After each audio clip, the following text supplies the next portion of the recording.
nanga lobakate alobi. Il ne pouvait pas oser ouvrir sa petite bouche contester cet accord.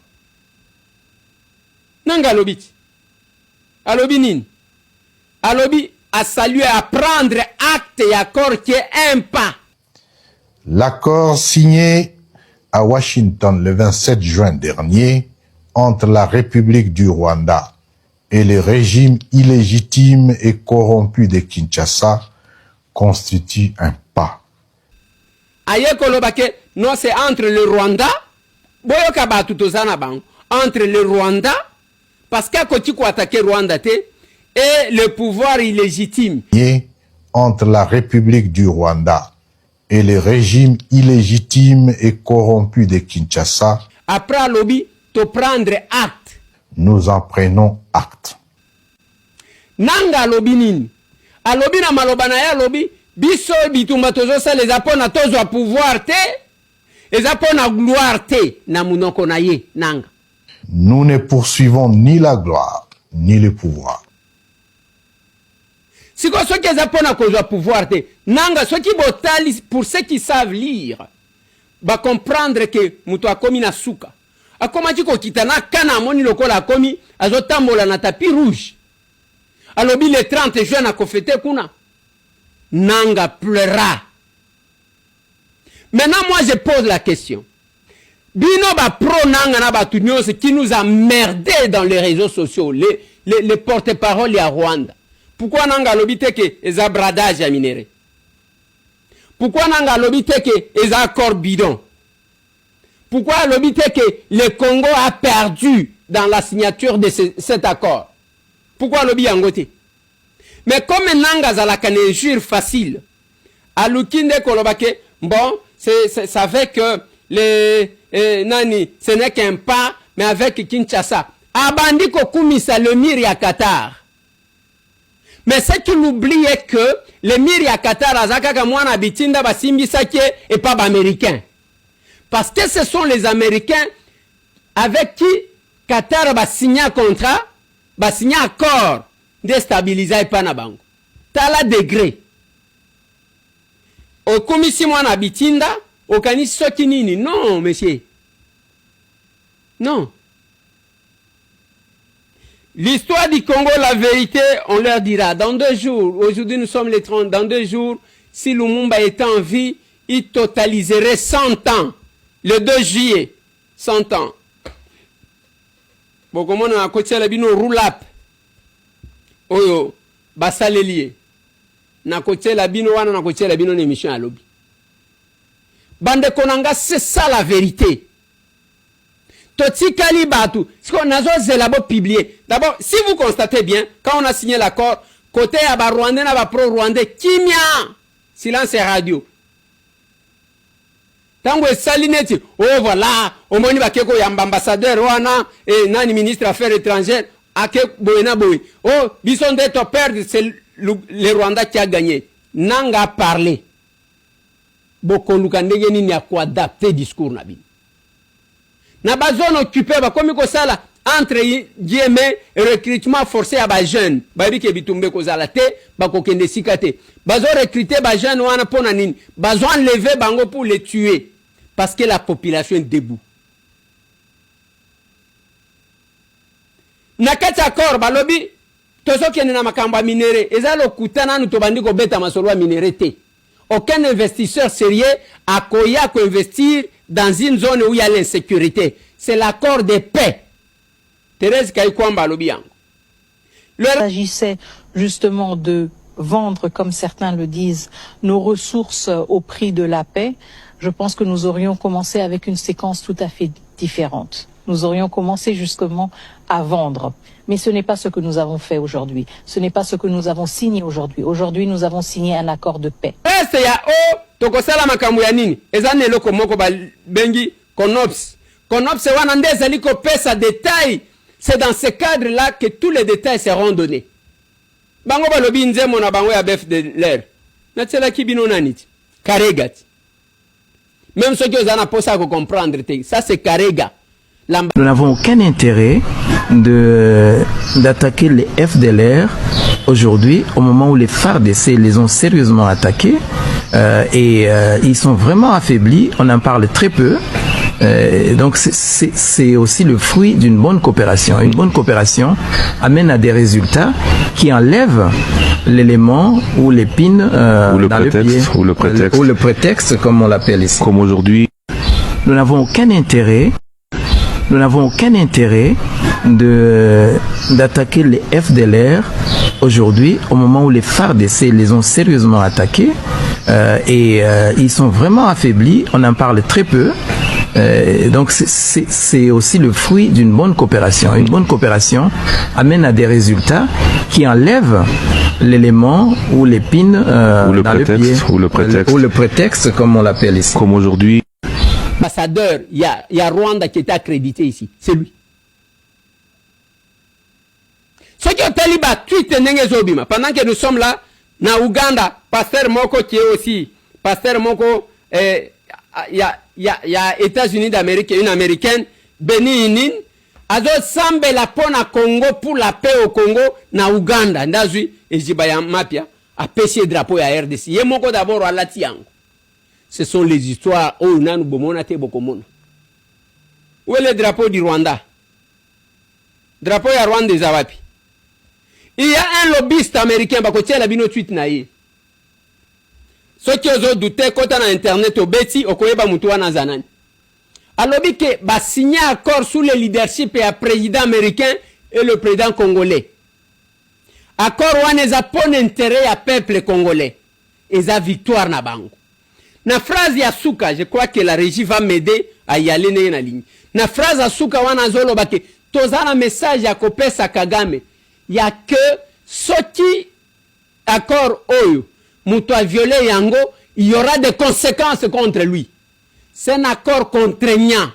Les accords ya kobonde la teke to bonde la Kagame et vous confondez na bakoro oyo Lusaka Goma, vous confondez. C'est un accord contraignant. Tangu Trump nani Rwanda wana mejikoloba, il a été recadré par Donald Trump. O bo neutraliser banini. Bino nde bozana zone wana bozo kumisana nga lobi ke bazana zone wana. Ba mema ba FDLR ba kende na bango. Moi je ne sais pas pourquoi vous restez là bazo kosa kosa bino. Maintenant ba to nanga bazo lukasiko discours ya quoi adapter. Parce que nanga vous a dit bon écoutez nous prenons acte. Nous prenons acte de l'accord. Ce n'est qu'un pas. Mais misusu etikali. Alobite ki accord ezamabe, alobite ki bate ki minéré, vous serez confondus comme ça. Et nanga kimeli siko yake, o bazo boma ba nyamulenge, o bazo boma soki banani na Ituri, lokuta, makamba gouvernance zawapi. Bokodoka bokoyoka. Bokoyoka na zoe bisabine. Bokodoka. Et nous sommes allés, batu misusu pe babimisi tweet na bango, caméra à lobby aza caméra za place réseau le kakate aza soki na plateau de bateke na ferme na ya vandiku. Caméra n'a pas parlé, c'est son parti qui a parlé. Va prendre acte. Bino bozo mon accord loko la blague. Mon soki a kebité, on va marcher sur lui. Hein. Accord pe problème nango. Kayikwamba lobby tokobomba yango te. Il ne faut pas se précipiter autant ngite ozo kosa batu. Accord bakotango sur la place publique. Bokomona ni ezana kati accord. Oya minérez oya par la suite. Parce qu'on doit d'abord stabiliser. Bako sabinote, ce n'est pas un accord secret. C'est un accord. Aux États-Unis a publié na site naye. Awa na Congo. Toko chango oye na bawenze batu bazo somba yango. Yobe kotanga yango. Otanga kanapasi. C'est là que les États-Unis vous disent que cet accord, ça c'est Trump qui a dit, à lobby, on fera tous les États-Unis d'Amérique, à lobby même pas que Trump, ça là tout pour assurer l'application de l'accord. Bino, botuna Kagame à quoi il s'abine? À quoi il s'abine parce que vous blaguez? Hein? La vérité te tue, vous blaguez. Oyo boye kinanga zoloba biso tozoluka pouvoir teto ngate mutu na lobi nanga lobi yang tozoluka pouvoir te siko okeko bomela batu nini tozoluka gloire te nanga koma kiboy bokomona ndenge mapeka wane ko bukam eza biloko wana te bazosala montage bamoni bamituka sadeke bimina goma balobi te mituka barwande bakomi kokende te wana eza ya bango te me bakokende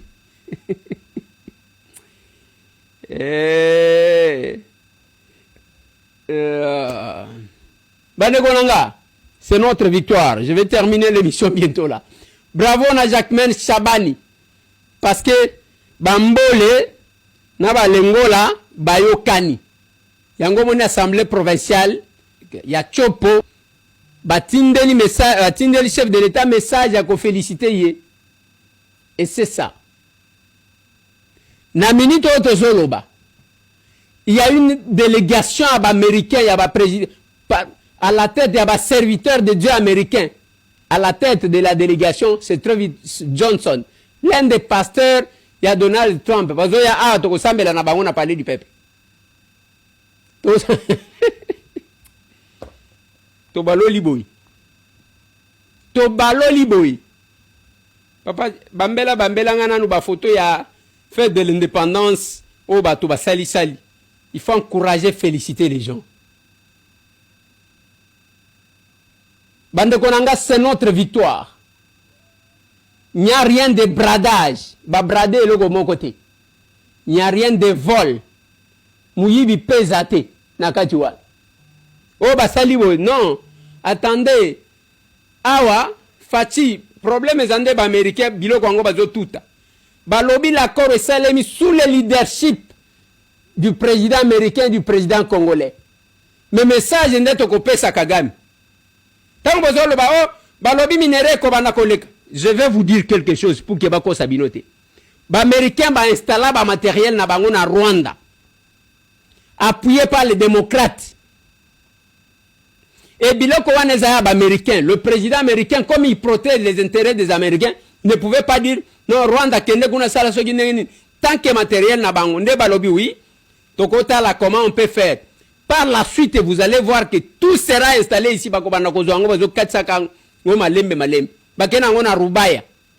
Ça sera ici. Ça sera ici. Ça sera ici. Bako sabinote. Oh balobi. Non. Bazana ba investissement na bango kuna. Bazana ba machine na bango. Ba usine ya raffinerie ba kuna.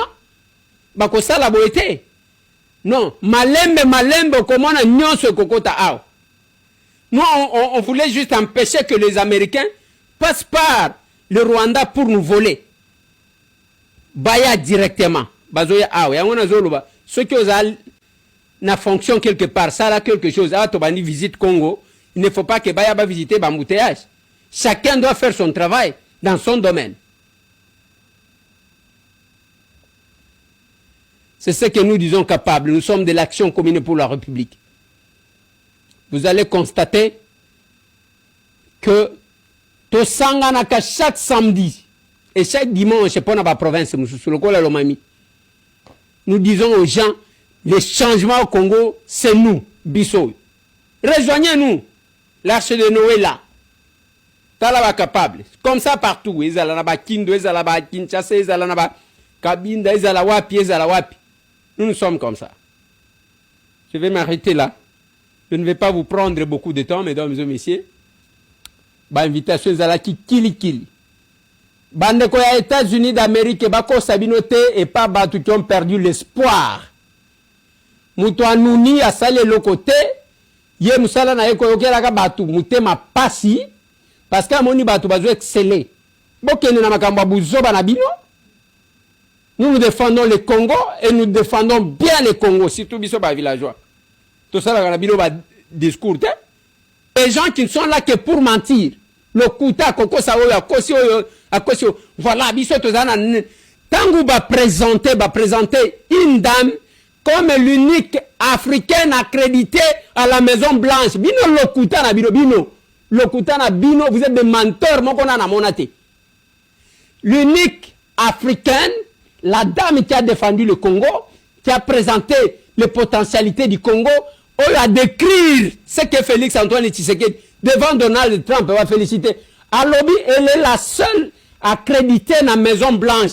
bino kokosa biso awa naza accrédité na Maison Blanche lokuta muyibi oza muyibi papa voleur comme ça menteur ya Ajoan ebimiti boko saka biso non je suis accrédité na Maison Blanche bozo bimisa carte lokuta pour escroquer. C'est comme ça que vous voyez beaucoup de cités ici bato baye ko tia ba cité so kini bazo escroquer ba diaspora na ba bande ko na bango. Mesdames et messieurs, j'ai fini l'émission. La victoire est nôtre. Confusion. Namoni tweet ya Moïse Katumbi.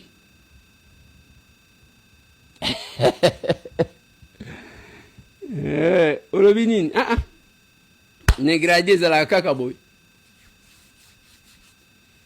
Il faut je parlais du président Moïse Katumbi dans plusieurs émissions. Même bao bazanaye, il faut le conseiller. Ce qui m'a kamba politique azoko katati kanaye parce qu'il va mettre beaucoup de gens en difficulté. Déjà Tiema Zemba en difficulté. Na ba position na ya ki makakaka. Soumze Mbango. Sous Joseph Mbango. Sous Félix Mbango. Mais quand vous faites tant ozo sala ba tweet. Ozo sala neti, ozo soit ozo fula. Il y a eu beaucoup d'argent pour dépenser en États-Unis pour qu'on donne raison au Rwanda. Ça a échoué, ça s'est écroulé. Et quand tu es avec quelqu'un, il faut comprendre. On ne donnait pas la chance à Félix. On pensait qu'on pouvait la battre à tout moment. Et Kagame a dominé le Congo. Vous êtes confondus. Mais c'est taisez-vous, bâtir la Bilomboka sur le rail. Taisez-vous du côté sécurité. Wane Sili, ça sera écrit noir sur blanc et sous Félix. Bon, qu'est-ce que ça va faire? Évitez de blaguer avec le vie des gens. N'a pas sa cabine au devoir. Batouana et Kirina Bango, Moutoualo Bakaka, que Kagame, c'est un agresseur. Alors, Bopé Sabango test. Il ne sortira jamais le nom de Kagame, ils vivent de là. Mesdames et messieurs, bravo à vous. Bravo à vous. Bande Konanga, vous avez un problème à mis sur lobby. Donc, du 16 au 18, solidaire optique, Papa Tchelang affiche. Et le 5, la commémoration de l'indépendance à Paris. Les capables ont organisé ça. Tchelang affiche. Kayikwamba avec Donald Trump. Et les airs tamboués avec Kayikwamba. Le Congo gagnera toujours. Ce qui diaspora et bimisa bazoba mususu diaspora moko ane bimisi bakayikwamba. Bravo à vous. Et bimisi ba Judith Soumino même diaspora là. Et bimisi ba Fati Béton ou la mettre fin na bitumba. Même diaspora là. Yo longola bilamba finga ka batu na réseaux sociaux. Nanga andimi accord confusion na kana bango. Au accord bidon, au bradage. Nanga andimi accord confusion. Moïse Katumbi félicite Azo Soa, Azo Fula dans ce numéro de l'émission. Ma solo parce qu'on va beaucoup plus parler de l'accord. Hein. Vital Kamerhe pour ou contre l'accord dans ce numéro de l'émission. Ma solo, on a de pitié. Recrutement à bas jeunes, recrutement forcé à bas jeunes, au Salima. Qu'est-ce qui se cache? On va parler de ça. Accord de paix ou accord de bradage des minéraux dans ce numéro, l'émission. Ma solo. Bande Konangai, nous avons une autre vision de ce pays. Congo est tout le monde indépendant, ya ke batu bazo ya ko fuka matango zo mona nzembo wana, mutu wana lati bateni o banfumu balataka. Et même temps wazo bina, eza banzembo moko ya bitumba ya baguerrier.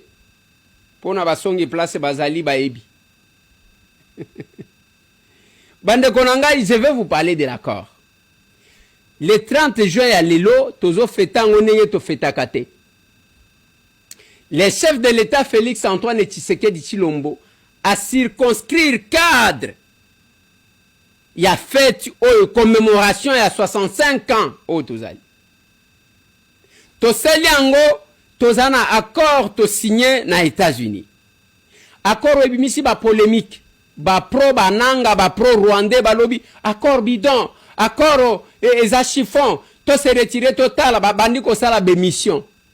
Nanga lobakate alobi. Il ne pouvait pas oser ouvrir sa petite bouche contester cet accord. Nanga lobi. Alobi nini? Alobi a salué à prendre acte et accord qui est un pas.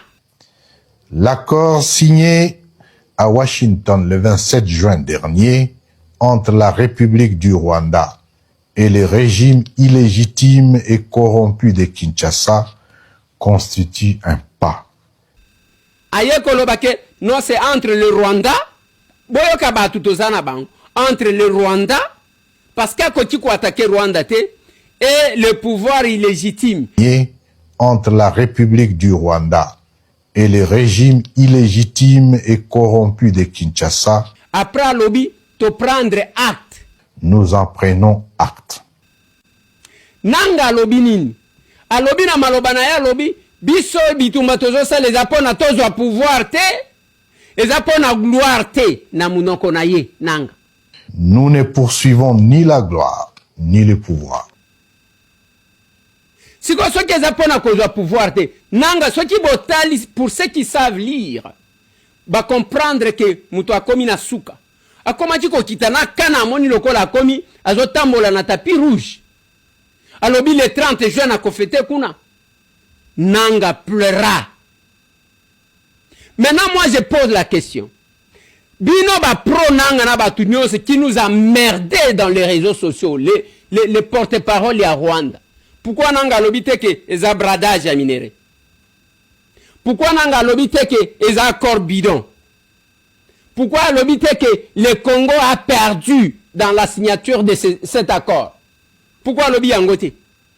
Mais comme nanga zalaka ne jure facile, à l'ukinde kolobake, bon, c'est avec les nani, ce n'est qu'un pas, mais avec Kinshasa. Abandi kokumisa le miri à Qatar. Mais ce qu'il oublie est que le miri à Qatar azaka kamwana bitinda basimbi sake et pas américain. Parce que ce sont les Américains avec qui Qatar va signer un contrat, va signer un accord déstabiliser pas na bango. Tala degré. Au komisi mwana bitinda, au kanisi soki nini? Non, monsieur. Non.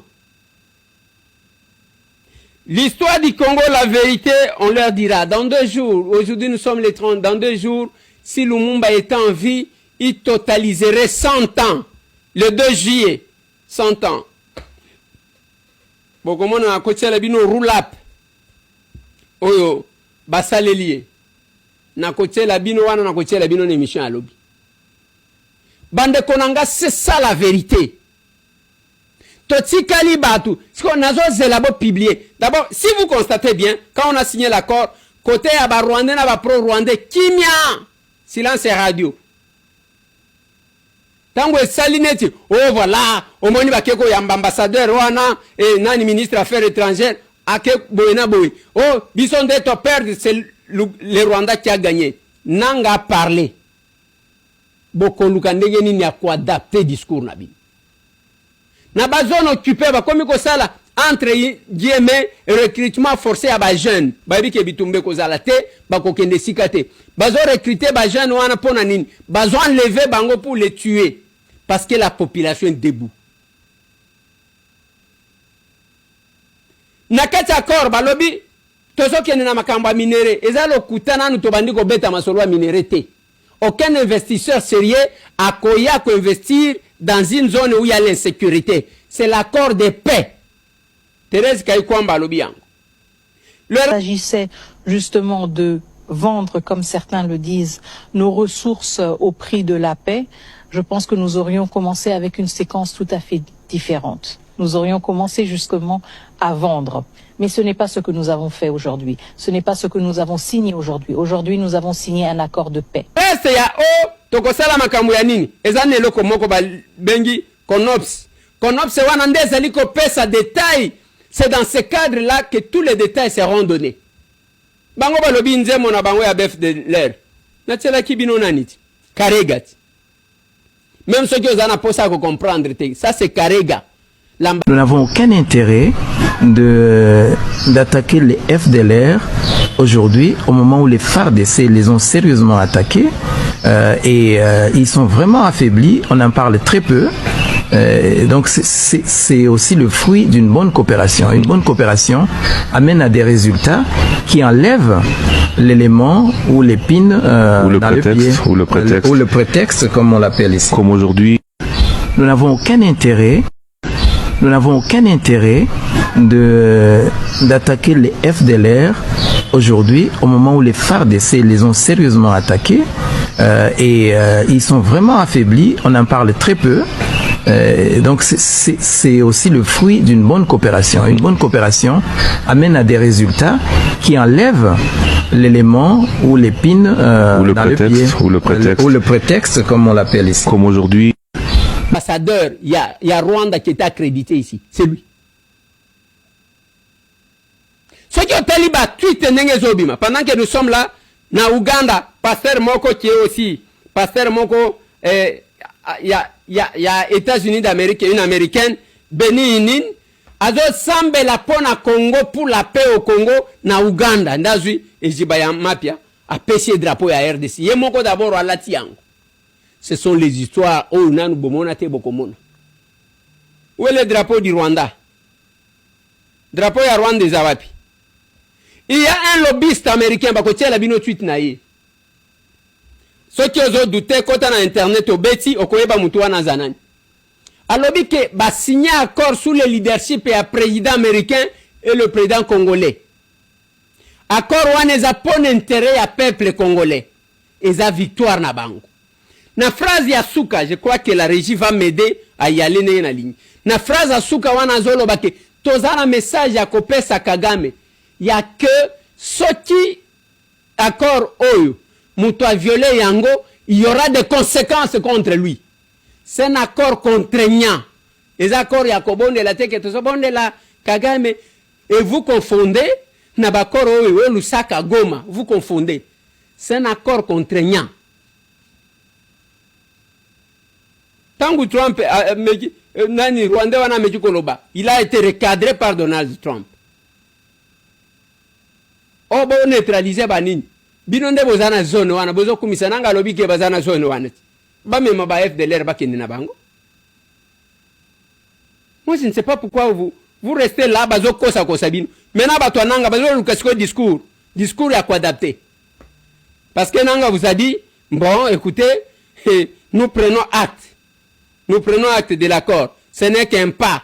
Mais misusu etikali. Alobite ki accord ezamabe, alobite ki bate ki minéré, vous serez confondus comme ça. Et nanga kimeli siko yake, o bazo boma ba nyamulenge, o bazo boma soki banani na Ituri, lokuta, makamba gouvernance zawapi. Bokodoka bokoyoka. Bokoyoka na zo ebisabini. Bokodoka. Et nous sommes allés, batu misusu pe babimisi tweet na bango, caméra alobi azako, caméra za place réseau le kakati azaso qui na plateau de bateke na ferme na ya vandiku. Caméra n'a pas parlé, c'est son parti qui a parlé. Va prendre acte. Bino bozo mon accord loko la blague. Mutu soki akebite, on va marcher sur lui. Hein. Accord pe problème nango. Kayikwamba alobi toko bomba yango te. Il ne faut pas se précipiter otangite ozoko sabatu. Accord bakotiango sur la place publique. Bokomona ni ezana kati accord. Oya minérez oya par la suite. Parce qu'on doit d'abord stabiliser. Bako sabinote, ce n'est pas un accord secret. C'est un accord. Oyo États-Unis a publié na site naye. Awa na Congo. Tokotiango oyo na bawenze bato bazo somba yango. Yobe kotanga yango, otanga kana pasi. C'est là que les États-Unis vous disent que cet accord, ça c'est Trump qui a dit, à lobby, on fera tous les États-Unis d'Amérique, à lobby même pas que Trump, ça là tout pour assurer l'application de l'accord. Bino, botuna Kagame à quoi il s'abîme? À quoi il s'abîme parce que vous blaguez? Hein? La vérité te tue, vous blaguez. boye kinanga zoloba biso tozoluka pouvoir te ngate mutu na lobi nanga lobi yango tozoluka pouvoir te siko okeko bomela batu nini tozoluka gloire te nanga koma kiboy bokomona ndenge mapeka wane ko bukam eza biloko wana te bazo sala montage bamoni ba mituka sadeke bimina goma balobi te mituka ba Rwanda bakomi kokende te wana eza ya bango te me bakokende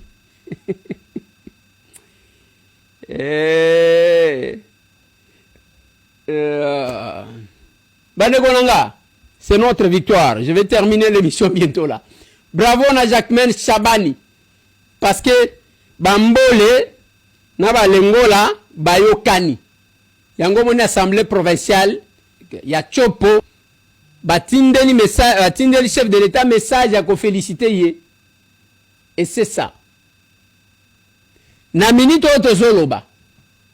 Il y a une délégation américaine, il y a président à la tête, il y a serviteur de Dieu américain. À la tête de la délégation, c'est Travis Johnson. L'un des pasteurs, il y a Donald Trump. Parce qu'il y a Tokosambela na bango na parlé du peuple. Tobalo liboy.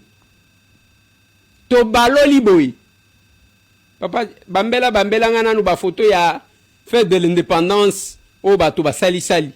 Il faut encourager, féliciter les gens. Bande Konanga, c'est notre victoire. Il n'y a rien de bradage. Ba brader le mon côté. Il n'y a rien de vol. Mouyibi pesate nakatiwa. Oh ba sali non. Attendez. Awa Fati problème zande ba américain bilo kongo bazo tuta. Ba lobby l'accord et salemi sous le leadership du président américain et du président congolais. Mais message n'est au pesa Kagame. Tant que vous avez balobi minéré ko bana koleka. Je vais vous dire quelque chose pour que bako sabinote. Ba américain ba installer ba matériel na bango na Rwanda. Appuyé par les démocrates. Et biloko waneza ba américain, le président américain comme il protège les intérêts des Américains, ne pouvait pas dire non Rwanda kende kuna sala soki nini tant que matériel na bango nde balobi oui. Tokota là comment on peut faire. Par la suite vous allez voir que tout sera installé ici bako bana ko zongo bazo 400 ngo malembe bakena ngona rubaya. Ça sera ici. Ça sera ici bako sabinote. Oh balobi non bazana ba investissement na bango kuna bazana ba machine na bango ba usine ya raffinerie ba kuna bako sala boete non malembe komona nyonso kokota ao. Nous on voulait juste empêcher que les Américains passent par le Rwanda pour nous voler baya directement bazoya ao ya ngona zoluba ceux qui osal na fonction quelque part, ça a quelque chose. Ah, Tobani visite Congo, il ne faut pas que Baya va visiter Bambouteage. Chacun doit faire son travail dans son domaine. C'est ce que nous disons capables. Nous sommes de l'action commune pour la République. Vous allez constater que Tosanganaka chaque samedi et chaque dimanche, c'est pas dans la province, nous disons aux gens, les changements au Congo, c'est nous, Bissau. Rejoignez-nous. L'arche de Noé là. Talaba capable. Comme ça partout. Ils allaient là-bas Kindo, ils allaient là-bas Kinshasa, ils allaient là-bas Kabinda, ils allaient Wapi, ils allaient Wapi. Nous sommes comme ça. Je vais m'arrêter là. Je ne vais pas vous prendre beaucoup de temps, mesdames et messieurs. Bah, invitation, ils allaient Kili. Bande koya États-Unis d'Amérique, bako sabinote et pas battu qui ont perdu l'espoir. Mutu anuni asale lokote ye musala na yeko yokela ka batu mutema pasi parce que amoni batu bazo exceller bokene na makambo buzoba na bino. Nous défendons le Congo et nous défendons bien le Congo, surtout biso ba villageois. Tout ça na bino ba discours te. Les gens qui ne sont là que pour mentir. Le kuta koko sa oyo akosi voilà biso tozana tangu ba présenter une dame comme l'unique africaine accréditée à la Maison Blanche. Bino lokuta na bino. Lokuta na bino, vous êtes des menteurs, mon na monate. L'unique africaine, la dame qui a défendu le Congo, qui a présenté les potentialités du Congo, on a décrire ce que Félix Antoine Tshisekedi devant Donald Trump va féliciter. À lobby, elle est la seule accréditée dans la Maison Blanche. Binoko Kosabiso n'a accrédité dans la Maison Blanche. Le couteau mouyibi, osa mouyibi papa. Voleur comme ça, menteur ya Ajoan. Et bimit. Boko Saka, non, je suis accrédité dans la Maison Blanche. Bozo bimisa, quand t'as le couteau pour escroquer, c'est comme ça que vous voyez beaucoup de cités ici. Bah, tu voyez que tu as cité, ceux qui disent, escroquer, bah, diaspora là-bas. Mesdames et messieurs, j'ai fini l'émission. La victoire est nôtre. Confusion. Namoni, tweet ya Moïse Katumbi.